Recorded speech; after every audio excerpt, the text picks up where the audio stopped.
What's up, guys? Welcome to your 167th Android tutorial for the new Boston, where hopefully we're going to finish our widget application. Don't want to go too much more into it, but just quickly, again, we want this activity to finish, and what we're going to do is if it can't load which widget is basically opening this class, all we're going to do to this if statement, because I forgot, we're just going to say else and then finish as well.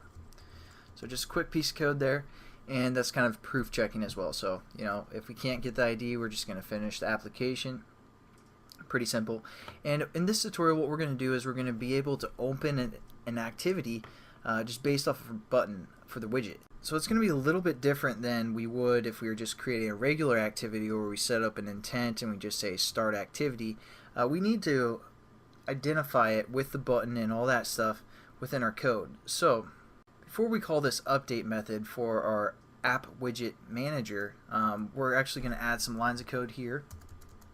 So this is where we're going to set up our intent that we want to open, and we also got to set up a pending intent. Pending intent, because that's what remote views, that's what widgets like to use, all that good stuff. So again, we're going to set up an intent, and we're just going to say this intent is IN, and we're just going to set this equal to new intent. And we're going to refer to our context, which again we referenced as C, and then the activity that we want to open, or the class that we want to open. So we're going to open the splash activity, or the splash class, so again we call that class splash, and then we just say we have to refer to it as a class. So that's kind of similar concept that we've done previously. Yeah, nothing new. And it might have been a while though. But now we're going to set up something called a pending intent, and we're just going to call this PI for pending intent. We're going to set this equal to the pending intent class, and we're just going to say .get activity, and it takes four things within its parameters: a context, which we're going to say C, a request code, which we're just going to say 0, and intent, which we're going to refer to the intent we just set up, which we called IN, and the flags as 0 as well. So that's new. This is something that we use with widgets, pending intents. And now all we have to do is we have to set our on-click, our on-click listener, basically to the button that we have in our widget. So it's going to be kind of similar. Again, we set up this remote views, and this is how we set our text view. Now all we're going to do is set our on-click listener for our button. So what we're going to do is we're going to refer to our views, which is a remote view, and then we're just going to say set on-click pending intent. And you're like, oh, pending, yeah. What's up with all these pending intents? Well, that's just the way that the widgets like to work. I don't know, they're kind of weird, but we're just going to go with it. And then all we have to do is refer to our button within our widget layout. So we're just going to say r.id.button widget open is what we called that reference. And we need to pass in the pending intent, which we set up here called PI.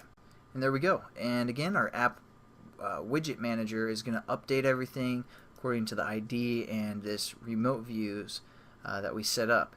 And again, all we're doing is setting up an intent of the class that we want to open, and we're setting up a pending intent, which is going to kind of just refer everything to the context and to the intent that we want to open.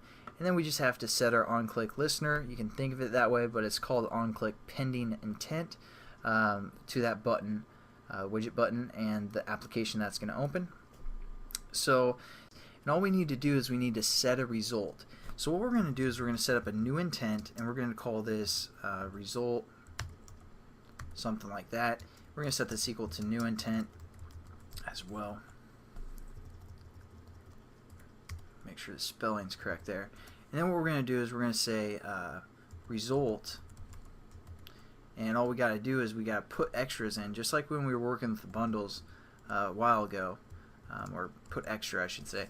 When we were working with those bundles, we're just returning some data back to the app or the widget that called this class. So what we want to return is the app widget manager and dot extra, and that's just going to be basically the key value, or the key reference, and it's going to just refer to the app widget ID for this, this activity.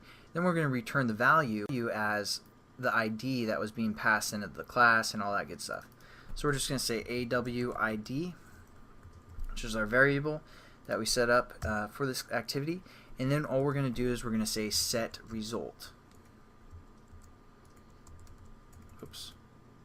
Set result. And we're just going to say, yeah, everything's okay.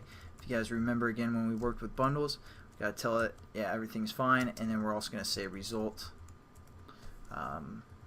That's the intent that's being passed back. So that's basically how this works. Again, we set up an intent and we're passing or updating our widget app, and then we're updating the specific ID that called this activity to start, and we're also setting a result to be passed back to the app, to the widget. I keep saying app, so sorry for that. And everything is good to go. So let's run our application and make sure it works.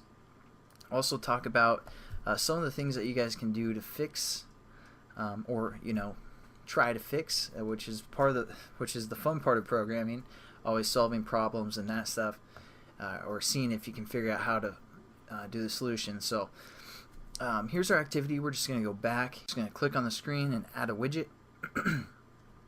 Again, it's going to be of the type New Boston. And as you can see, it opens our configuration activity.